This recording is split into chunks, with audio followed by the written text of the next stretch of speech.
Todo mundo estava com altas expectativas para a segunda temporada da Casa do Dragão, mas infelizmente a realidade foi decepcionante e a série acabou dividindo seu público. Algumas pessoas amaram essa temporada, mas outras acharam a temporada horrível. E é sobre isso que eu vou falar no vídeo de hoje. Essa é uma análise geral da segunda temporada. Eu vou falar aqui quais foram os pontos positivos e negativos e vou dar uma geral aqui no porquê que eu achei essa temporada tão decepcionante. Obviamente que essa é apenas a minha opinião, e se você quiser falar a sua opinião, você é muito bem-vindo aqui no campo dos comentários. Claro que sempre com educação. Então, comenta aqui o que é que você achou dessa temporada e vamos discutir. Então, antes da gente começar com o vídeo, não esquece de deixar aquele like e se inscrever no canal. Então, bora lá! A segunda temporada começou com uma grande expectativa, principalmente por causa do final da primeira temporada, pois todo mundo achava que a guerra finalmente iria começar, por causa, claro, da morte do Luke. E aí o que acontece? Essa era a grande expectativa de todo mundo. Óbvio que a gente não pode achar que todos os episódios tivessem batalhas e sequências de ação, mas esse era o grande ápice, essa era a grande expectativa da temporada. E aí no primeiro episódio a gente tem o sangue e queijo, que é um dos momentos mais brutais do livro Fogo e Sangue. Só que qual que é o grande detalhe do sangue e queijo? É que ele foi muito pior do que os livros. Muita gente ficou com muita raiva do sangue e queijo porque achou que não teve nenhum peso narrativo. Eu não achei isso. Se você voltar lá para minha análise do primeiro episódio, você vai ver que eu gostei. Não achei do mesmo nível que o do livro, mas eu gostei. Só que, no futuro, nos outros episódios, o sangue e queijo perdeu muita força, pois foi um acontecimento que praticamente não tem nenhuma repercussão para Elaena, que é a personagem que mais sofre com isso. A personagem praticamente não sofre nada, ela sofre apenas no segundo episódio, quando ela tem um enterro, e depois ela age como se nada nunca tivesse acontecido. Então é um momento em que, no primeiro momento eu achei bom, mas depois o sangue e queijo ele perde muita força. Aí a gente tem o segundo episódio, que para mim foi melhor do que o primeiro episódio, e a gente tem a batalha dos dois irmãos da Guarda Real. Eu gosto bastante desse episódio, eu gosto bastante dessa batalha, e eu acho que é um dos episódios que mais tem cara de Game of Thrones, pela própria linha narrativa, ou seja, a gente tem pelo ritmo, sabe? É muito parecido com Game of Thrones, eu gosto bastante desse episódio. Só que aí vem no episódio 3 que tudo começa a dar errado pra mim na temporada. Eu fiz um vídeo sobre o episódio 3, onde eu tava bastante irritado, sabe? Todas as análises dos episódios eu gravava logo após o episódio ser lançado, e eu tava muito irritado com o episódio 3.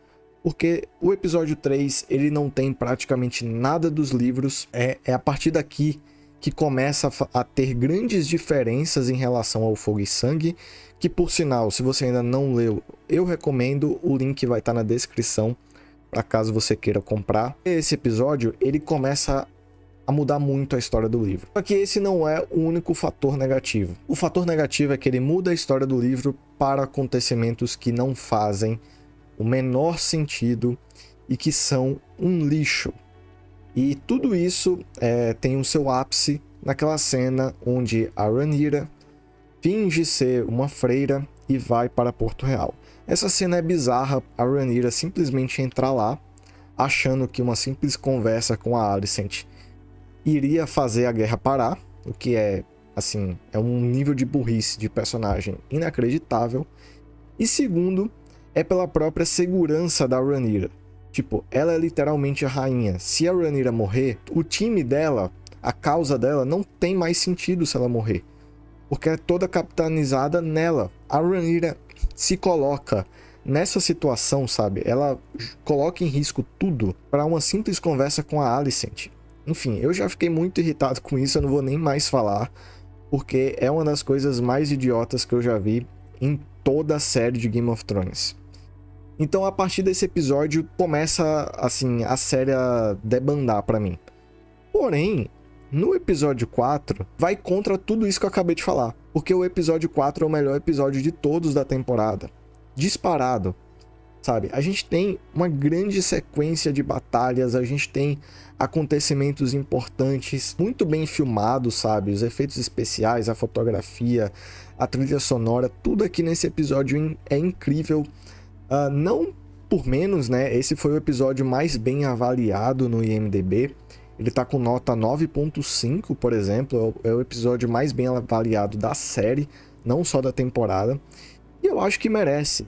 E é um episódio incrível que aconteceu na metade da temporada. Então o que a gente esperava é... Pô, se esse episódio aconteceu na metade da temporada, no final da temporada a gente deve ter um acontecimento espetacular, né? Isso era pelo menos o que eu achava e o que todo mundo achava. E aí a gente vem com episódios 5 e 6, que não levam a nada. São episódios que, assim, se você não assistir esse episódio, você não vai perder praticamente nada da série, tá? É muito chato. E aí a gente chega depois no episódio 7, que é um excelente episódio. É pra mim o segundo melhor episódio. Onde a gente finalmente tem as sementes de dragões. A gente tem novos domadores de dragão.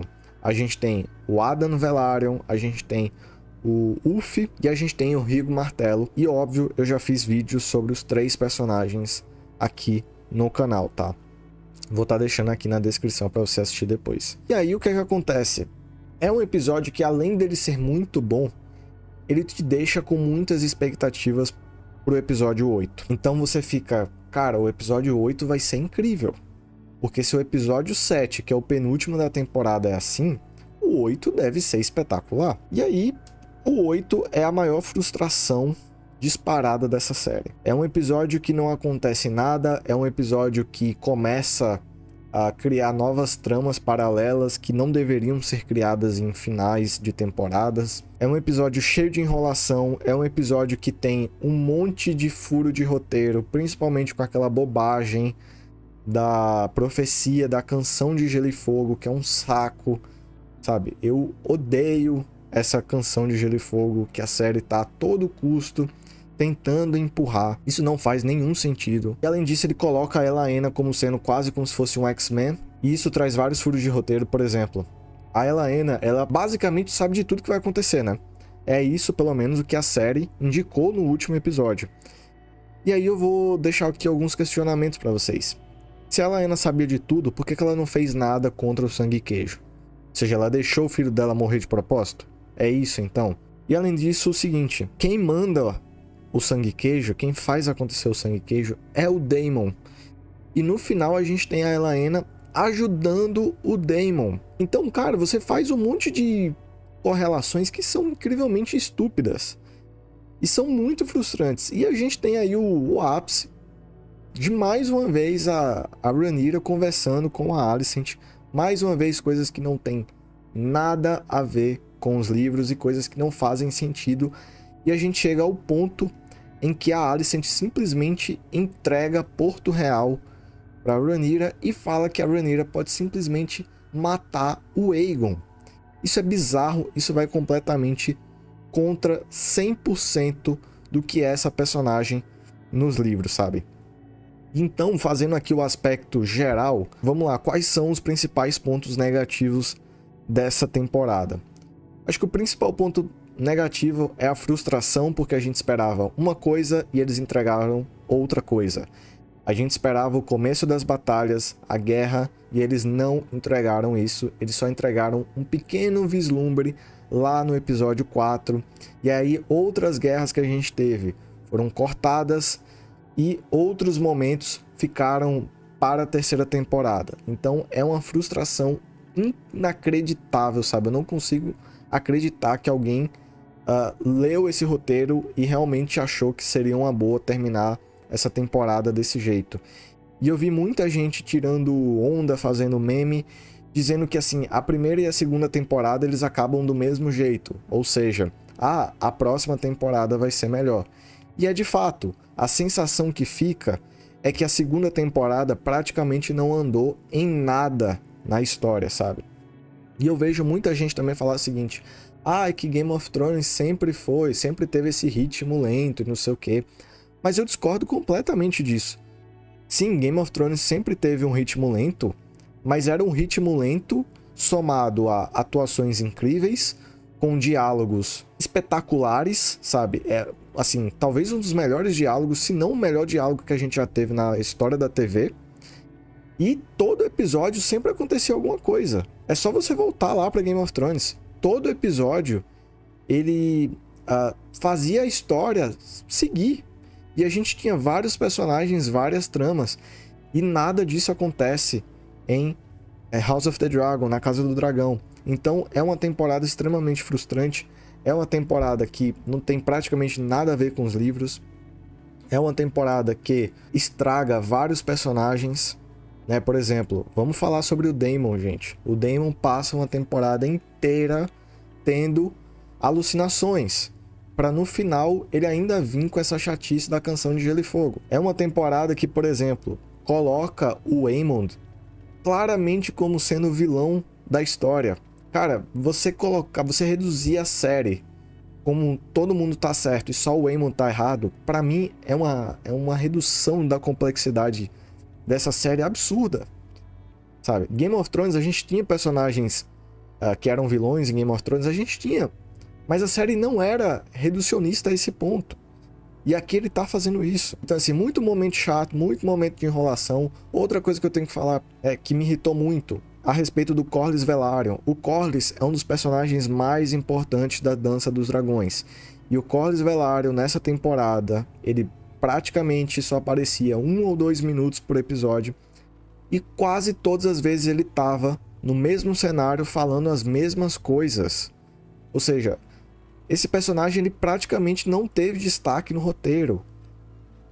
Eu não consigo entender como que eles fizeram isso, sabe? Então são vários aspectos negativos, eu poderia falar muito mais aqui. Ou seja, me frustrou muito. E sobre os pontos positivos, a gente teve pontos positivos sim. Eu acho que o episódio 4, como eu falei, é muito bom. O episódio 2 e o episódio 7 também são muito bons. Eu acho que, por exemplo, o Otto Hightower foi uma grande surpresa. Eu não gostava do personagem do Otto na primeira temporada. Mas aqui, ele pra mim é o grande destaque. Uma pena que ele só apareceu nos 2 primeiros episódios. E aí depois ele aparece preso no finalzinho do último episódio, que a gente não sabe onde que ele tá. Mas eu gostei demais do Otto. Eu gostei demais também. Outra surpresa pra mim, o Simon Strong foi muito bem. O Oscar Tully foi muito bem, sabe? Tem um momento, por exemplo, do Oscar Tully, que é um dos melhores momentos da série, onde ele acaba com o Daemon. É um momento sensacional. O Aemond, eu gosto muito do Aemond, mas ele aparece pouco na série e eu também não gostei dessa redução dele a apenas um personagem vilanesco. Eu gosto também do Jace, eu gostei da cena do norte com o Cregan Stark, uma pena que ele apareceu bem pouco, mas eu gosto dele também. A trilha sonora também é espetacular, né? Eu não tenho muito o que falar da trilha sonora, é incrível. No geral, eu diria que foi uma temporada frustrante. É uma temporada que tem pontos positivos, isolados, tem episódios que, se você pegar eles por si só, eles são muito bons, mas quando você encaixa eles no todo, você meio que não faz sentido, você não vê lógica naquilo. Então eu não gostei dessa temporada. E assim, analisando para a terceira temporada, eu ainda vou fazer um outro vídeo sobre as expectativas para a terceira temporada. E eu realmente acho que a terceira temporada pode sim ser muito boa, porque a grande maioria dos acontecimentos ainda não aconteceram. Então a gente pode sim ter uma reviravolta nessa história. Mas, analisando hoje, analisando o fato que a gente esperou 2 anos para essa temporada, e analisando a temporada em si, isoladamente, ela pra mim é uma temporada muito ruim, tá? Muito ruim. E, assim, diria que ela é apenas melhor do que a última temporada de GOT, sabe? Acho que todas as outras ela perde, inclusive ela é bem pior do que a primeira temporada, mas essa é apenas a minha opinião, como eu falei no começo do vídeo. E aí eu queria saber, de novo, qual a opinião de vocês, bora conversar. Eu queria muito ter gostado dessa série, eu falei isso no Instagram. Se você não me segue no Instagram, o link também vai estar aqui na descrição. Que eu Queria muito ter gostado, porque eu sou muito fã desse universo. Esse é o universo que eu mais gosto, disparado, sabe? E eu não gostei dessa temporada, apesar de alguns momentos isolados bons. Então, se você gostou, eu fico muito feliz por você, porque eu queria muito ter gostado, mas infelizmente não aconteceu. Esse foi o vídeo de hoje, eu vou estar deixando aí aparecendo na tela alguns vídeos relacionados a alguns personagens da Casa do Dragão, para caso vocês queiram assistir as histórias dele. Então a gente se vê aí no próximo vídeo, não esquece de se inscrever no canal e até a próxima. Tchau!